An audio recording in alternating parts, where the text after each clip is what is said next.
Yeah. We showed you this graphic a little while ago. LeBron James became the first player in NBA Finals history to lead both teams in these categories: points, rebounds, assists, blocks, and steals. That all happened in this 7-game NBA Finals series. He is the Finals MVP for the third time, fifth player ever to rack up 3 of those awards, and continues the tradition here on NBA TV of the MVP joining us here on the set. Back in 2009, it was Kobe. Did it again in 2010. Dirk, of course, hanging out with the trophy. LeBron's been through this before, a couple of times, in fact. Kawhi Leonard 2 years ago. Last year, of course, Andre Iguodala. And take it live, here he is, the MVP of the 2016 NBA Finals. And we saw the emotions immediately pouring out when the buzzer finally sounded. Can you explain what's going through your head at that point? Just everything. From being down 3-1 to, take it all the way back to when I decided to come back. They said, listen, I want to bring a championship to the city. To Cleveland sports history, understanding the last 50-plus years, you think about, like, the Ernest Biner fumble in the late 80s to Elway going 99 yards. Think of the Jose Mesa, not being able to close in the bottom of the ninth in the World Series. You think about MJ hitting the shot, heard around the world over Craig Elo. Like, 07 getting swept by the Spurs myself last year, 4-2 versus the same team. You just think about all of that. And then you think of me personally, I think about all the doubters that I continue to have over my career. Even what I've been able to do in my career, I still have, the same people, the same doubters. And then lastly, just the Cleveland fans. I can't imagine what the hell they doing back home right now. We saw I haven't seen it. Vince Cellini's in the stands. Yeah. Vince Cellini's out. They're having some fun. I told our owner we might have to build another arena because they probably tore that one down. It's still up. Yeah, so all those emotions, man, they just came through my body. I couldn't hold it. Great scene. You know the narrative about the finals record when it comes to your history. In your mind, in terms of the big picture, your ultimate resume, how different is 3-4 versus 2-5? From a personal, I'm my biggest critic, and for me to be even part of the finals, and you're gonna look back on it, it's like, I lost 5 of them, or I lost 4 of them. It's like, I had more chances, so that would play with me. But as far as how everybody kind of categorized what I did in my career, I don't let that kind of bother me because I know how true I am to the game. I know what I give to the game. I know what I give to my 14 guys and my coaching staff in the city. So, that never bothered me too much. But, for me personally, it's like, I could have had 1 or 2 more, but, everything else didn't bother me. When you left Miami, the one thing that you said that resonated with me was that this is bigger than basketball. Yeah. And when you talked about it being bigger than basketball, not very many people understood the moment and understood what the situation was in Ohio, yourself, what you represented to Ohio, winning a championship there. And when you made the decision to leave Miami and come back to Ohio and say, we're going to do it for the land and we're going to be all in, how difficult a choice was that, and how tough has this journey been for you personally and emotionally? I told myself, Brian, you got to be patient, but I'm not a patient guy. But I knew when I came back, I felt like I had the blueprint to get it done. So now my challenge was, how can I get the organization and how can I get the players to follow me and listen to my command every day? You don't like it. Right. Sometimes you love it. Sometimes you don't like it at all. But if I hammer home every single day, listen, this is what we need to do along the path. I know how to get there. If you guys follow me, I can get you guys there. That's what it was about, and it was testing to me, because like I said, I'm not a patient guy, Isaiah, but I had to continue to tell the organization, tell the players, tell everybody that's a part of All In, I know what to do, I know how to get it done, just follow me, and they believed in me.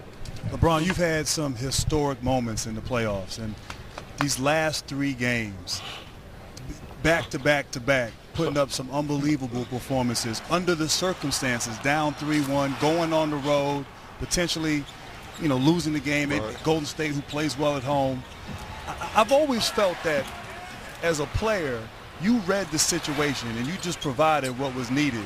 But what was going through your mind coming back here for Game 5, down 3-1? Were you just like, I got to come out and score? What was going through your head as you prepared for the game? Well, those first 2 games here, I played a little bit too fast, and I allowed their defense to speed me up a little bit too much. Kind of remind me of the San Antonio series in the 2012, the first time I won it. So I went back and watched film. I just watched a lot of film. I was like, okay, Brian, they're giving you the mid-range shot. They're giving you the 3. You practice it every day. Just trust in your mechanics. Just trust in what you've put into the game. So I started to watch film. I watched it. And to take you, like you said, Smitty, all the way to Game 5, I was like, okay, we're down 3-1. At the end of the day, if we would have swept home court in the 7-game series, we still need to win 1 game in this series on their floor. Yeah. So we have 3 wins. We still got to win 1 game on their floor. So why not Game 5? And if we can win Game 5, I know what our fans is going to do for us, and I know we're capable of doing at home. We only lost 1 game, and that was Game 4, and that was to these guys. So I knew we was capable of doing. We just had to get 1. And I told those guys, listen, we got to fly back home anyways. We got to fly back home anyways after Game 5. We might as well fly back and give our fans another game. LeBron, you had phenomenal numbers last season in the finals this year. But then you got to have a coach that you have a connection. You and T. Lue's connection. Oh, man. Just talk about how special that is. You know, you have your players, you're around every day, but I have a coach, T. Lue, coming to mid-season and seemed like y'all were on page from day one. Just talk about that relationship. Smitty, you said it, man. When you grow up in the inner city, and where you guys grew up, you always stacked against the numbers. You're always like, okay, he's going to be another statistic. There's no way he can make it out and become something bigger than what the society say you should be. Myself and T. Lue, him from Mexico City, Missouri, me from Akron, Ohio, single-parent households, we knew the struggle where every single day is really not promised. So you always kind of against the numbers, and people saying there's no way you can make it out. So from T. Lue going, from Mexico, Missouri, to going to Nebraska and being drafted to the Lakers, and me making it out of the inner city and being drafted to my hometown team, we had a lot of things in common, and then being a competitor of his, seeing how feisty he was, in his playing days, to then being a competitor, him as a coach, him with Doc Rivers, and me going against that Boston Celtics team, and then when Doc went to the Clippers, me going against that Clippers team. And when I saw that he was taking a deal in Cleveland, to be an assistant, that was like, when I decided to come back, I was like, I know that guy as an assistant, and I can trust that guy. And I can't. It's crazy to see how everything kind of plays out, to him being a head coach and me being the leader of the team, and just some mutual respect, man. Just some mutual respect, Smitty. I want to get your reaction to a couple of things here that I haven't seen, but I'm told we have tweets from Jim Brown. I didn't know Jim Brown tweeted. Until just I didn't even know he had a Twitter. And I'm trying to read it. It's very small. What a great night and moment for the city of Cleveland. Congratulations to the entire Cavs organization and bringing it home. There you go. And from the President of the United States. Wow. What a game and what a series for the Cavs. Happy to see King James bring it home for Cleveland. LeBron, I want to go to this. When the president calls you King James, you know you all right. Mama did something well, I'll tell you. LeBron, I want to go to this. You hit some phenomenal shots, rebounds, passes, and Kyrie hit that shot. But we talked about that block. The block. Yeah. The block changed the series. What was going through your mind? You didn't give up on the play, because I thought you could have blocked it on the left side and the right side. Well, they broke out in transition, man, and we all know Iguodala in open floor. He's one of the best guys we have in our league. It was just like, I can't give up on this play. There's no way I can give up on this play. And well, were you playing the reverse also? I was playing both. Listen, I was ready for, if he went to the reverse, I was ready for the left hand, and I was ready for the right hand too. And to be able to save a possession, that's what we've been talking about. Every possession matters. Every possession matters, and a huge play right there.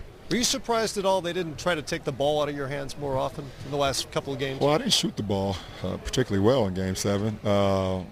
But, they sent the double team at times, and they brought some more guys into the paint in Game 7. But I was in a zone. I was in a zone that I probably seen Isaiah before when you hurt that ankle. Right. You hurt that ankle in L.A., you got into that zone. I was in a zone. So, at that point, you don't even see the defender. You just see the ball, in the basket.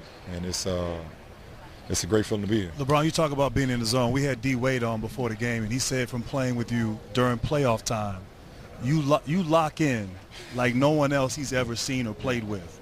And so just talk about your preparation for the playoffs, the whole journey through the playoffs, and obviously here in the finals. Well, I think the best thing about what I've done over the last few years, I've kind of gotten away from what everybody talk about. During the playoffs, I get off social media.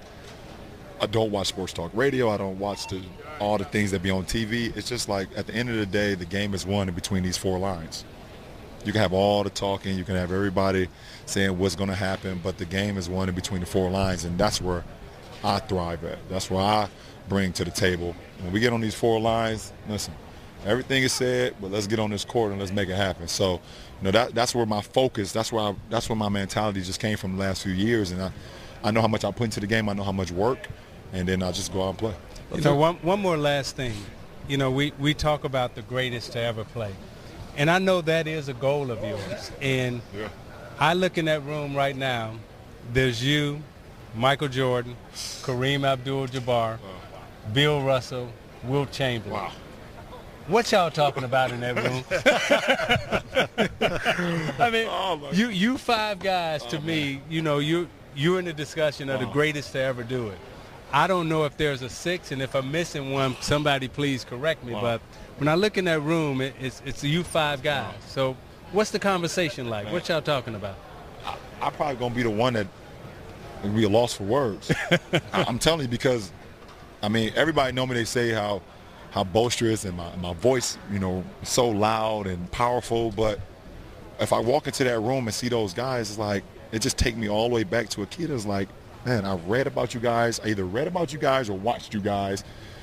You guys inspired me. It's like you allowed me to come in here. Oh, you in there? I'm in there. Yeah, you in there. I'm gonna be in awe. I'm gonna be in awe, man. And we doing this. Hey, listen. We peeking in. It's gonna be like being at a Beyonce concert. I'm gonna be like this. We gotta call the Beehive. I'm telling you. I don't know who's running that room, but there's no question about who the king of Cleveland is. 3-time NBA champion and 3-time Finals MVP. LeBron James, here on our set. Appreciate it, Congratulations. man. Matt, Smitty, Grant, Isaiah, I appreciate you guys, man. And the young fellas over there. Yeah, I got my young boys over there too, man. Future. Thank you so much, guys. Doing it like Jim Brown did back in 1964. 52 years later, Cleveland has another championship. There's the great Jim Brown, who was with us in Cleveland earlier in the series. And no longer is there a drought for a championship in Cleveland. Back with more after this.